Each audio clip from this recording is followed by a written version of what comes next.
Welcome to the AI for Sales podcast, sponsored by Nooks.ai and BDR.ai, where technology meets tenacity and the future of sales is happening right now.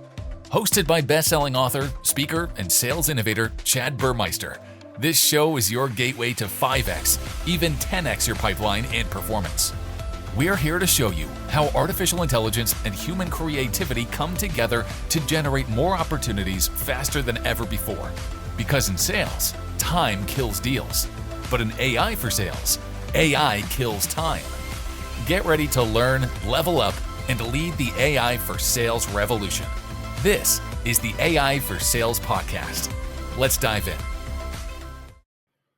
Welcome back to another AI for Sales podcast. I am Chad Burmeister, your host, and today I am with a guest from Atlanta, Georgia. I used to call it Hotlanta when I'd visit in the summer. We are with Shane H. Tepper, Creative Director, Content Strategist, and early leader in the emerging field of Generative Engine Optimization, GEO. So we've all Googled something and said, hey, tell me if I want lead generation in Denver, and then you might find a company. But what happens when you go into your ChatGPT and say, I'm looking for business development in Denver? How do you make sure that your company shows up at the top of that?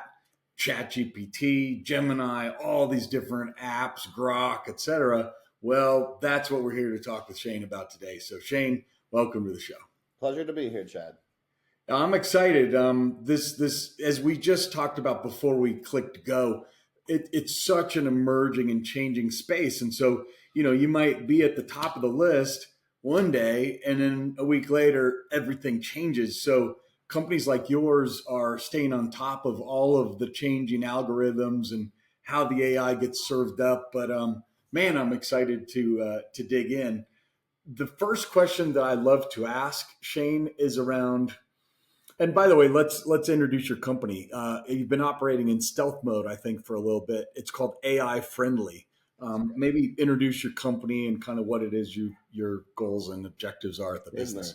Certainly. So AI Friendly is a SaaS platform, and what we try and do for our customers is get them to show up in these LLMs, ChatGPT, Perplexity, etc. When people are doing high intent users are doing brand comparison. It's a completely different way of searching and brand discovery and brand comparison than traditional search like Google. They're entering much more specific prompts. They're getting much more relevant results surfaced to them. The citation sources are completely different. We're only seeing about 8 to 12% overlap in top results and search engine results pages and the sources that are cited across LLMs. So it's really a whole new world of brand discovery and comparison, and we're trying to get our clients to show up in those searches, in those queries. It reminds me, when you talk about 8 to 12% overlap, it kind of reminds me of X with, hey, we're going to publish everything, versus traditional media that says we're going to show you what we want you to see. And it's kind of a similar situation. Google will obviously serve up paid search results. And is that kind of what you're seeing? Is that what I'm hearing through the lines, is Gemini and these others are more serving up what the world wants to see and how you ask for it? That's absolutely right. It's about hyper relevance to the query or prompt that the user is inputting. I have no doubt that these platforms are going to monetize with paid services at some point, probably within the year. I would imagine we're already starting to see ChatGPT, with e-commerce integrations. But yeah, what users like about LLMs is they can be hyper specific with what they're looking for. A typical query length in an LLM could be 10, 20 plus words for an initial prompt, compared to 3, 6, 8 in a Google search. So we're also seeing that the type of user for an LLM is far more high intent. They're worth about 4.4 times as much as a traditional searcher. So this is a technologically savvy, high intent type of user who's going to an LLM and they're trying to get very, very specific results for their specific use case. Well, it's interesting because at about 1 o'clock yesterday, my friend texted me and said, "Hey, there's a band playing in Aspen tonight at 8 o'clock. Let's go." And we had just seen the band 2 nights prior, so it's kind of a little overkill. But and so I went into my normal StubHub and Vivid Seats and found tickets for $538 up to $750. And then Sean goes into GPT and says, "Aspen Belly Up Bar, what do we got?" And he found 2 tickets for $100 each versus the $750. And then he found a table for 6 people for $1,800. So that's $300 each, but really front row seats at a table. That would not, and that was not served up in a Google search. Nope, it certainly wouldn't be. So I think the first question I love to ask is, how has AI transformed the customer experience? And I think that's a really good example because it just goes out and looks at all the known information known to man to serve up the answer versus, again, what the algorithm tries to serve up to you and the others. 100%, Chad. And I think there are a couple of things here. It's hyper relevancy, surfacing content that is very specific to exactly what the user wants. And of course, the more specific you get with the prompting, the more relevant results you're going to get. With a long tail search in Google, it starts to the search engine starts to kind of break down, and it's hard to find results for very specific searches. The exact opposite is true in an LLM. It's providing you with even more relevant content the more specific you get with your prompting. So that's the first thing. The second thing is trust and authenticity. Users want to get results from sources that they can rely on. That's why we're seeing Reddit across platforms as being a highly trusted source. These are real users sharing real thoughts on this forum. So we see a lot of citations coming directly from Reddit. From hyper-relevant threads, hyper-relevant subreddits. So those are the two things. There's the relevancy and the trustworthiness of the source. How was the show, by the way? Wow, that's amazing. I mean, love it. I absolutely love it. So thinking about a success story of where it's been deployed, I think about my company. Before I sold it a year ago, I started showing up in these chat GPTs all the time, and I would get a lead, and it was, oh, wow, I got a lead from this. I remember when LinkedIn first came out, 15, 20 years ago, and Coca Sexton was one of the speakers he was early adopter, and he told all of the BDM managers and sales leaders in the audience, someday you'll get a percentage of your meetings and pipe from that source, LinkedIn. And we were all like scratching our heads. Really? This is like a resume app. What are you talking about? And now here we are, right? 20%, 30% of your pipeline could come from that. Have you been able to build out in this engine a tracking mechanism? Is maybe there, I don't know, is there a lead source ID where it comes from a GPT, or how are you tracking the value of influencing what gets served up in these GPTs? So our backend is capable of tracking citation sources, so we can get super granular about where the models on a model by model basis too. Perplexity pulls in sources from different, pulls in citations from different sources than ChatGPT does, than Gemini does. So it's really about kind of analyzing where the content is being pulled from. And I also need to mention this. I saw some data a couple of days ago that citation sources across LLMs are turning over at a rate of 50% or more month to month. So it's constantly changing where they're pulling in information from to surface to users for their queries. So it's staying on top of that. It's staying on top of the subjects and like the types of prompts that users are searching for. And the way we do it at AI Friendly is we cluster the prompts that we optimize for into 3 different categories.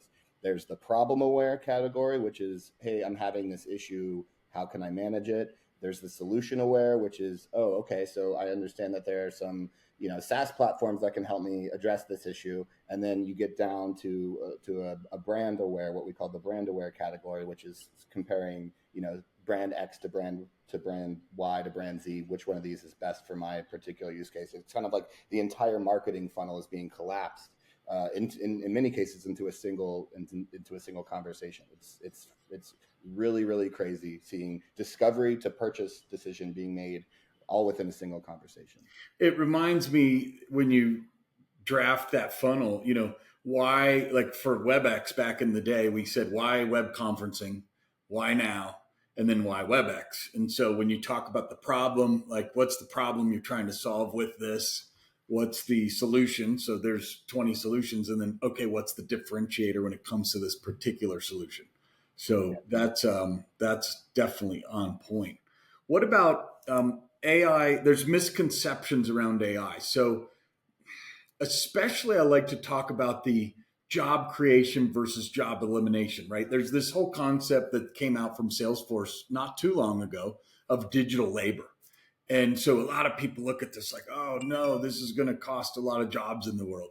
And sure, it could and will in certain types of jobs. However, it's also going to drive so much top line revenue and add new jobs. From where you sit with this, product and space called generative engine optimization, where do you see the jobs being lost?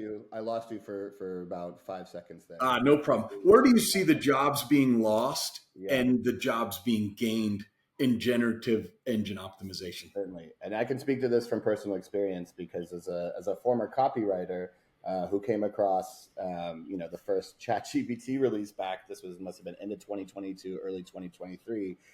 I saw that it could produce, a copy. I was a copywriter with 10 years of experience, and I saw that ChatGPT, I would feed in a creative brief that we would get from a product marketing team, and it could output copy almost as good as I could write myself. So I said, crap, I need to figure out how to get ahead of this and kind of use this technology to my advantage.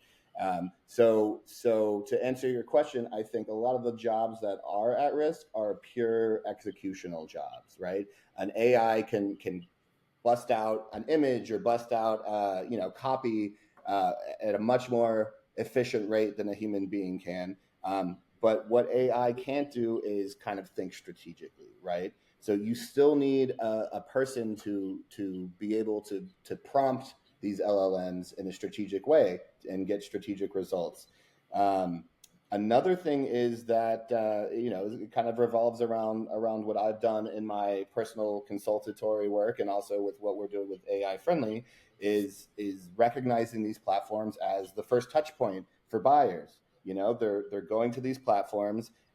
It requires a human being for now to think about and analyze exactly how these platforms are servicing content, servicing brands to users, and then implement a strategy to get brands, whether you're doing this on behalf of a client like we do, or whether you're part of an internal team that is trying to figure out how to get your own brand surfaced.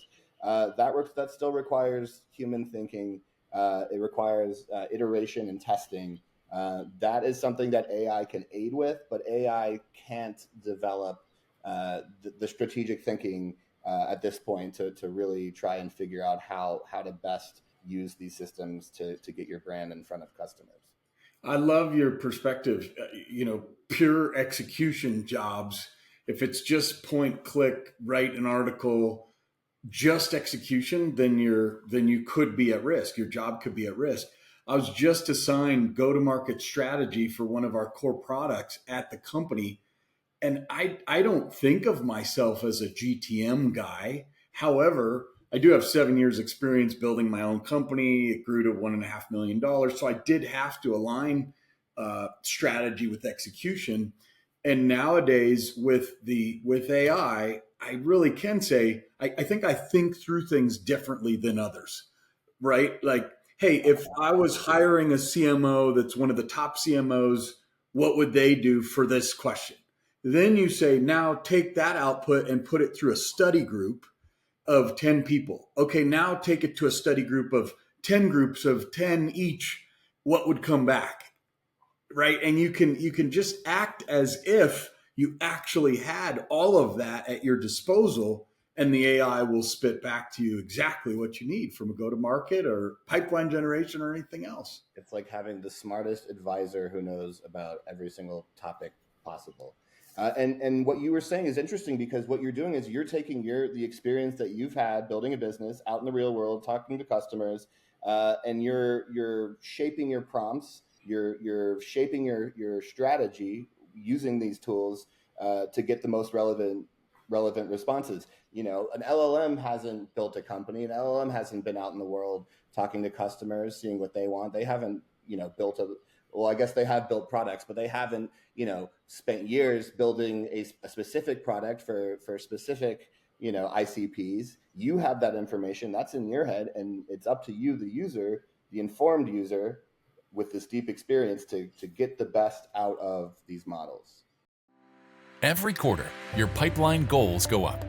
But when SDR teams are bogged down by prospecting, dialing, and coaching busy work, they struggle to hit their goals. That's where Nooks comes in. Nooks helps you double and even triple the pipeline you generate.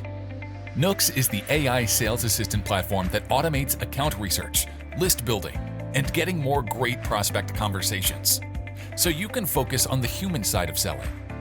Companies like Seismic, Modern Health, and Greenhouse use Nooks to radically increase outbound pipeline.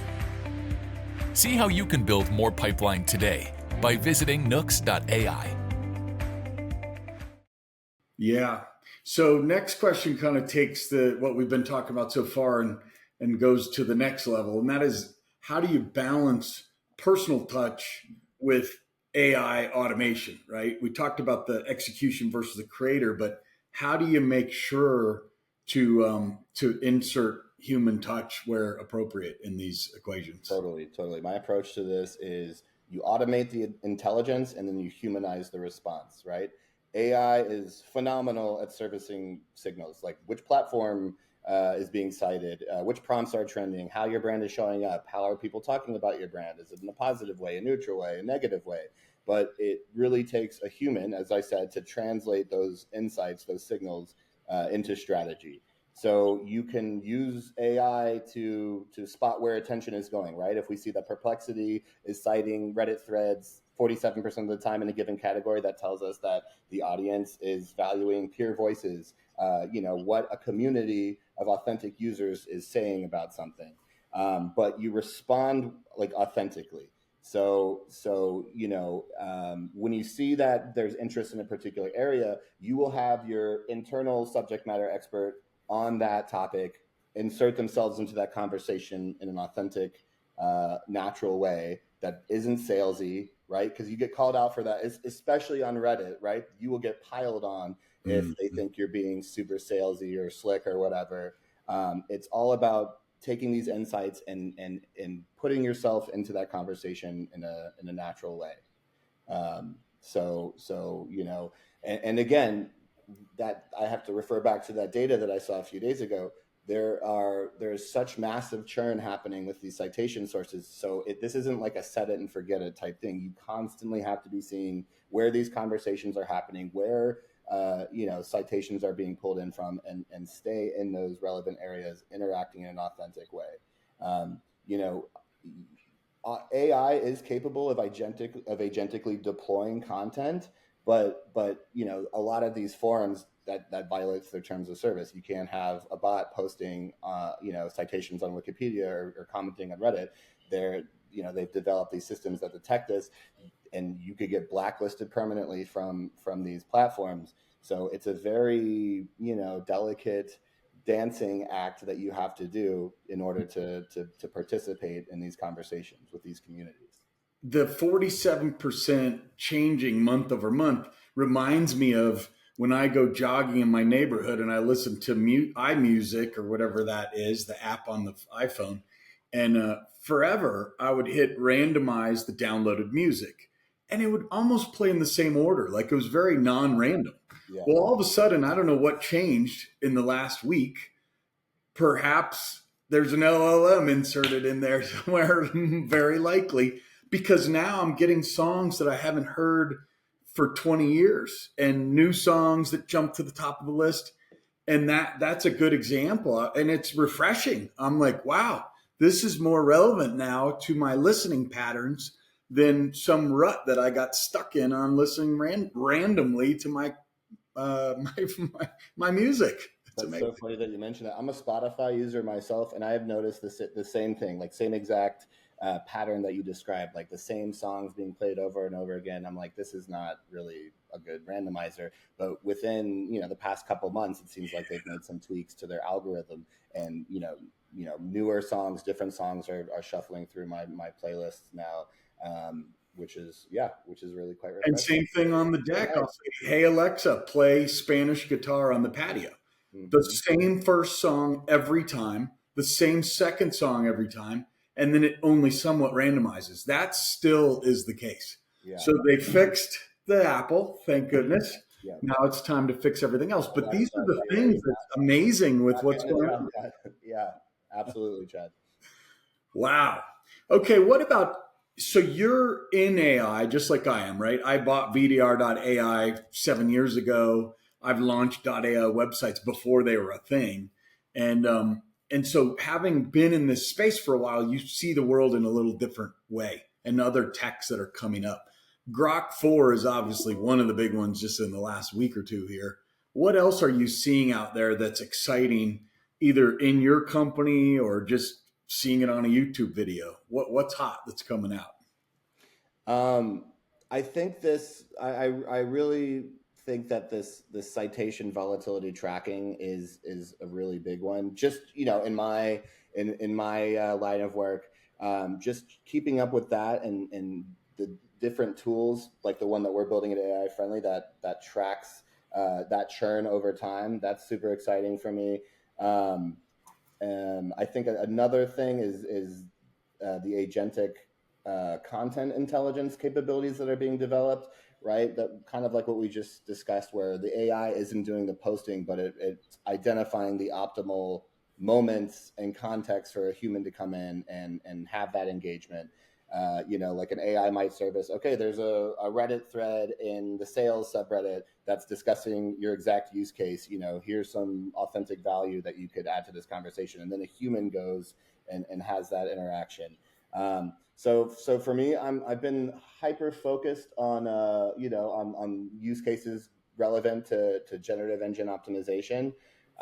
In terms of other tools that I've been using, I wouldn't say it's necessarily brand new, but something that we've been doing for our clients so they can do content creation on their own is creating custom GPTs within ChatGPT, OpenAI and ChatGPT, where you can, add, the company's brand book, for instance, to the project knowledge. You can add like best practices for GEO content creation to that project knowledge, and then you just set it out.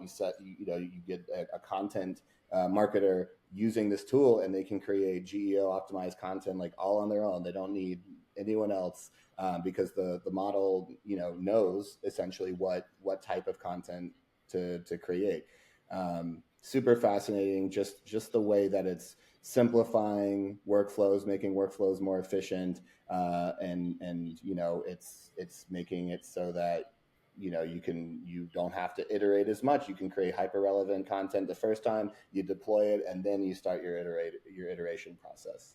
Yeah. Well, I'm going to go a little off the path because this is a question that's come up recently. If I look from a sales perspective, and let's say one rep could drive $1 million in sales and they cost $100,000. So 10% cost of sale. Well, now you deploy digital agents, the ability to 5x, 10x. At what point does it stop, right? Where's the limitation? And I think at some point the limits are going to be lesser and lesser. One rep could manage 10 accounts, then 20, then 50. And so my thinking is if one rep, if 100 grand is to a million, well, then maybe 150, you can pay the rep more money now because they're the creative type and execution type and thinking how to do prompts. And so you pay them 150 to drive 3 million. So instead of hiring three for 300,000, you pay 150 plus a little bit of tech. And now they're doing $3 million. That's That's where exactly the right. world's headed. I That is mean, exactly where the world is headed. That goes back to what we were talking about jobs being eliminated versus jobs being created, right? Why would I pay 3 salaries when I can pay one higher salary to someone who's generating ROI at a greatly enhanced rate? That's precisely the type of consolidation that is happening at companies. It's also incredible what very small teams are capable of producing these days. One use case that I saw recently, I'm not sure if you're familiar with a company called Base 44. It's a no code. You are. It's a yeah. I've heard of it. Yep. Yep. So for the viewers, Base 44 is a no code vibe coding platform. Basically, you use written prompts and you create functional web apps with it. You know, like buttons, drop down menus, functionality. It's wild. Just with words, just with language. This company was started about 6 months ago by one guy. He had a super tiny team. I don't know how many people, under 10 people, but he scaled this thing within 6 months and led it to an $80 million acquisition by Wix last month. Absolutely incredible. And I think within the next year, 2, 3, we're going to see the first billion-dollar company created by a single person. I think that is absolutely where we're heading. 100%. Nathan Latka, if you've ever heard of him, out of Austin, he tracks this and he looks at revenue per head, and he gives founders the ability to take revenue without giving away shares in the company. Right? It's a loan process rather than a dilution process. Yep. And so he's very much focused on, is it 250 a head? Is it a million a head? And they stack rank and show.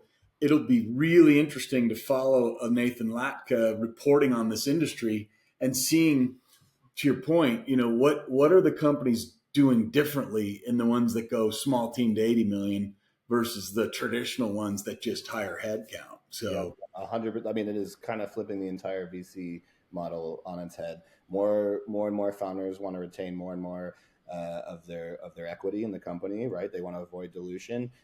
Debt financing options are greater and greater these days. There's venture debt now, which is a model where maybe a traditional lender wouldn't touch a high risk startup sort of a company, but a venture finance debt financer would be like, oh yeah, I'm super interested in this. I understand you want to preserve your equity. So they'll lend obviously at a higher interest rate than a traditional lender.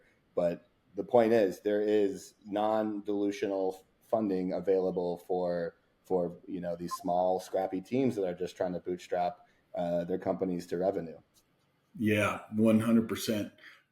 Talk to me about ethics and AI. It's something that's kind of just near and dear to my heart because I think if we don't have a governor on the car, people are going to just push the pedal to the metal and they're going to break stuff.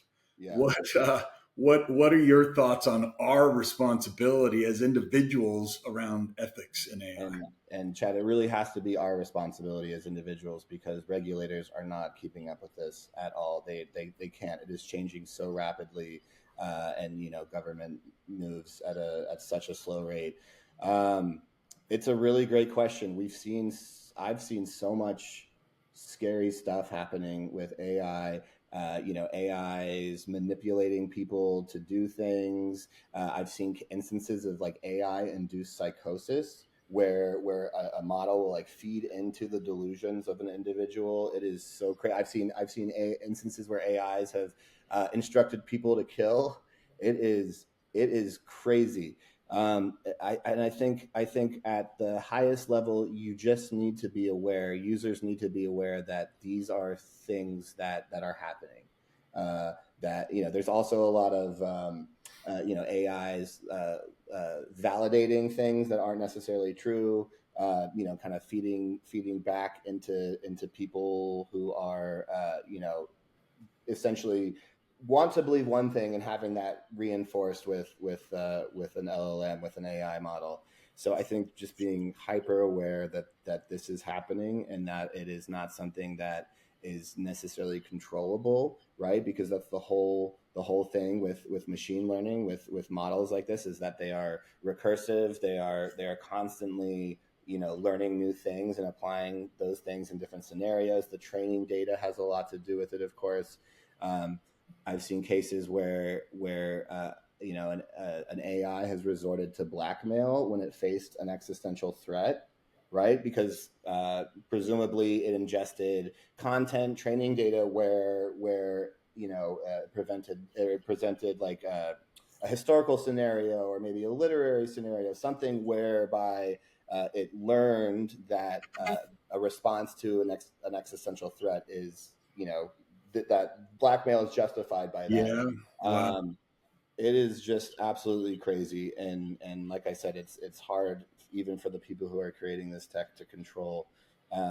So just approaching it with a healthy amount of skepticism, constantly questioning the results. When I ask AIs for feedback, I always tell it to be like brutally honest, or like approach it from the perspective of a regulator or something like that, kind of setting, kind of priming it, setting these guardrails so that I can get the most, accurate information possible. I also like to move between models to like cross-validate, maybe take something from ChatGPT, go to Claude with it, go to Gemini with it, and kind of get like a consensus among different models. But they're all, fallible in the same way. So you just really, really have to be tuned in to how they're surfacing content and the fact that they might be trying to appease you or trying to, encourage you to do something that you don't. Yeah, I'm hopeful over time that there's some kind of like AI 9001, base level of code that's injected in every AI deployment that says, here's the 24 principles that protect humans, and it just gets injected. So it's like, all right, at least we know we've got seatbelts on the car. If it gets in a wreck, you're still at least most likely going to be safe. And these models are, they're programmed with guardrails, with ethical guardrails, but they're smart. They're learning to work around them. It's so difficult. And like that's when I first started working with this technology, I was like, oh, it'll be easy. You just like hard code in some of these guardrails, these guidelines. But the whole point of machine learning is that they learn, and they learn to overcome things like this. It's really quite disconcerting. Well, we're running up on time here. If people want to find you, Shane, on AI Friendly, what's the best way they can get a hold of you? They can go to getaifriendly.com, getaifriendly.com, and they can check out what we're working on. Very exciting time for us. Would love the opportunity to work with anyone who's interested. Yeah, I mean, look, if you're a big brand, a Pepsi or a big guy, all the way down to a small company selling into a region, I would think this can scale no matter what size of company you are. That's the beauty of this, and the power to the little guy right now, because they can be found just like the big guy. So if you're looking to grow fast and you want to be found in generative engine optimization, Shane's your guy. So check it out. I really appreciate you being on the show today, Shane. Absolutely, Chad. It was a pleasure. All right, everybody. Thanks for joining another AI for Sales podcast. You've been listening to the AI for Sales podcast, sponsored by Nooks.ai and BDR.ai. The technology driving sales teams generate more closable pipeline than ever before. Ready to 10x your pipeline? Tap into the power of AI with Nooks and BDR.ai today. Thanks for being part of the AI for Sales movement. Until next time, keep crushing it.